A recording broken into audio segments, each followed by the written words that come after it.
ರಾಜೀನಾಮೆ ಕೊಡಲೇಬೇಕು.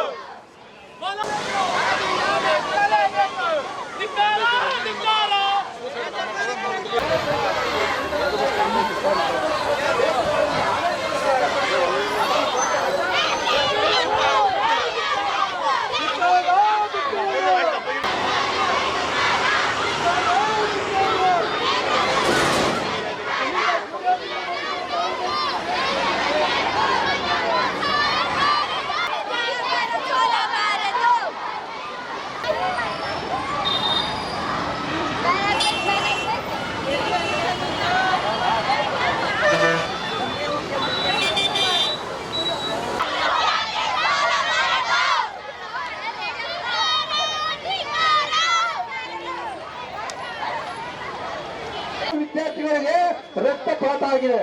ಇದಕ್ಕೆಲ್ಲ ಕಾರಣ ಇವತ್ತಿನ ಕೇಂದ್ರ ಬಿಜೆಪಿ ಸರ್ಕಾರ. ಇವತ್ತಿನ ಕೇಂದ್ರ ಬಿಜೆಪಿ ಸರ್ಕಾರದ ತಪ್ಪು.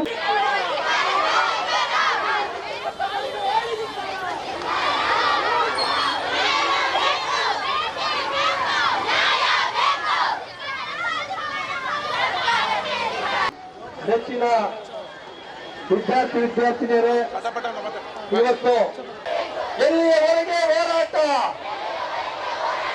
ತೊಡಗಲಿ ತೊಡಗಲಿ ತೊಡಗಲಿ ತೊಡಗಲಿ.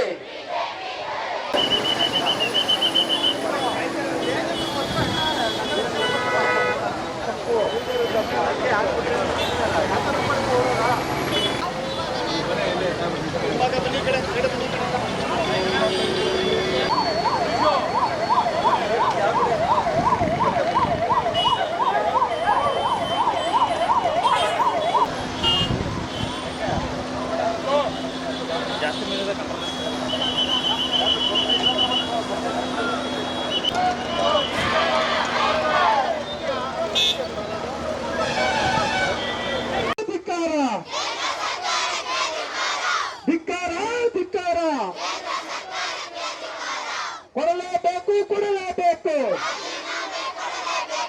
ಒಂದೇ ಒಂದೇ ಒಂದೇ.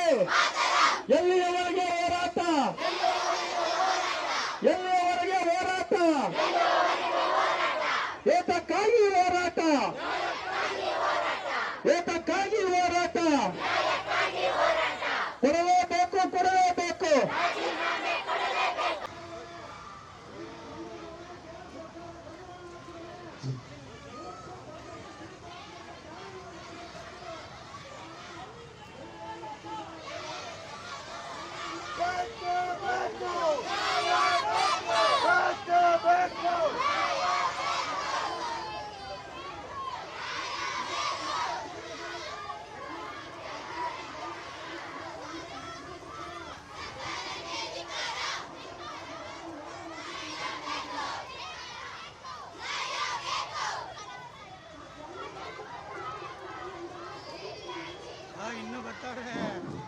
ವಿದ್ಯಾರ್ಥಿಗಳು ನೇಣು ಹಾಕೊಂಡಿದ್ದಾರೆ. ಪ್ರತಿ ಒಂದು ಎಕ್ಸಾಮ್ ಅಲ್ಲೂ ಕೂಡ ಪ್ರಶ್ನೆ ಪತ್ರಿಕೆ ಸೋರಿಕೆ. ಯಾವುದೆಲ್ಲ ಕಾರಣ ಇವತ್ತಿನ ಕೇಂದ್ರ ಬಿಜೆಪಿ ಸರ್ಕಾರ.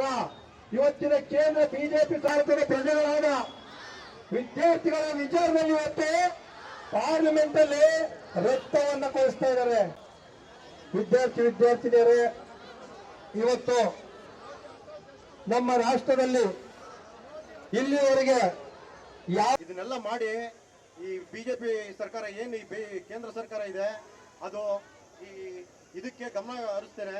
ವಿದ್ಯಾರ್ಥಿಗಳಿಗೆ ಏನು ಈ ಬಿಜೆಪಿ ಸರ್ಕಾರ ಏನು ನಡೆಸ್ತದೆ, ಈ ಧರ್ಮೇಂದ್ರ ಪ್ರಧಾನ್ ಅವರ ಈ ಕೂಡಲೇ ರಾಜೀನಾಮೆ ಕೊಡಬೇಕು ಅಂತ ಎಲ್ಲ ನಮ್ಮ ರಾಜ್ಯಾದ್ಯಂತ ದೇಶದಾದ್ಯಂತ ಇದು ಪ್ರತಿಭಟನೆ ನಡೀತಾ ಇದೆ.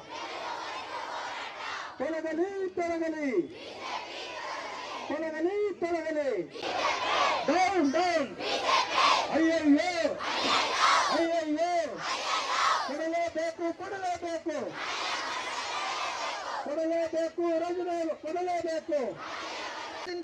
ಸಂಸತ್ ಗೆರಾವ್ನು ಮಾಡ್ತೀವಿ ಅಂತ ಇಲ್ಲಿಂದ ನರೇಂದ್ರ ಮೋದಿ ಸರ್ಕಾರಕ್ಕೆ ಎಚ್ಚರಿಕೆ ಕೊಡ್ತೀರಲ್ವಾ? ಹೇಳಿ, ನರೇಂದ್ರ ಮೋದಿಗೆ ಧಿಕ್ಕಾರ, ನರೇಂದ್ರ ಮೋದಿಗೆ ಧಿಕ್ಕಾರ. ಮಂಡ್ಯ ಅಂದ್ರೇನು? ಇಂಡಿಯಾಕ್ಕೆ ಸಮ ಅಲ್ವಾ? ಇವತ್ತು ಮಂಡ್ಯದಲ್ಲಿ ಈ ಸಣ್ಣ ಮಟ್ಟದ ಸಭೆ, ಈ ಪ್ರತಿಭಟನೆ ಇಡೀ ಇಂಡಿಯಾ ಪಾರ್ಲಿಮೆಂಟ್ ಮುಟ್ಟಬೇಕು. ಇನ್ನು ಮುಂದುವರೆದ್ರೆ ಧರ್ಮೇಂದ್ರ ಪ್ರಧಾನ್ ವರ್ಷದಿಂದಲೂ ಕೂಡ ಶಿಕ್ಷಣ ವ್ಯವಸ್ಥೆಯಲ್ಲಿ ಕೇಸರೀಕರಣ ಮಾಡಬೇಕು ಅಂತ ಬಹಳ ಶತಪ್ರಯತ್ನ ಮಾಡಿದ್ರು. ಅದನ್ನ ಎಲ್ಲ ಪಕ್ಷಾತೀತವಾಗಿ ಕೂಡ ವಿದ್ಯಾರ್ಥಿಗಳ ಶಕ್ತಿ ಮುಂದೆ, ರೈತರ ಶಕ್ತಿ ಮುಂದೆ ಯಾವ ಸರ್ಕಾರನೂ ಇರಲ್ಲ ಅನ್ನೋದು ಇಲ್ಲಿಂದ ಕರೆ ಆಗ್ಬೇಕು ಅವ್ರಿಗೆ. ಧಿಕ್ಕಾರ ಧಿಕ್ಕಾರ. ನಿನ್ನೆ ದಿನ ಏನಾಗಿದೆ ಗೊತ್ತಾ? ವಿರೋಧ ಪಕ್ಷದ ನಾಯಕರಾದಂತ ರಾಹುಲ್ ಗಾಂಧಿ ಅವ್ರನ್ನ ಮಾನವೀಯತೆ ಇಲ್ಲದೆ ನಡೆಸ್ಕೊಂಡಿದ್ದಾರೆ. ಪೊಲೀಸ್ ಅವ್ರನ್ನ ಬಿಟ್ಟು ಅರೆಸ್ಟ್ ಮಾಡಿಸ್ತಾರೆ. ಇಲ್ಲಿ ಕೇಂದ್ರ ಸರ್ಕಾರ ನಿಜವಾಗ್ಲೂ ಮೋದಿಗೆ ಹೇಳಿ ಧಿಕ್ಕಾರ. ಕೊಡಲೇಬೇಕು ಕೊಡಲೇಬೇಕು ಕೊಡಲೇಬೇಕು ಕೊಡಲೇಬೇಕು. ಶಿಕ್ಷಣ ಮಂತ್ರಿ ಧರ್ಮೇಂದ್ರ ಪ್ರಧಾನ್ಗೆ ಹೇಳಿ ಧಿಕ್ಕಾರ. ಮಾಡ್ತಾ ಇದ್ದಾರೆ. ಇವತ್ತು ಗೃಹ ಸಚಿವ ಅಮಿತ್ ಶಾ ಹಾಗೂ ಶಿಕ್ಷಣ ಸಚಿವ ದೇವೇಂದ್ರ ಪ್ರಧಾನ್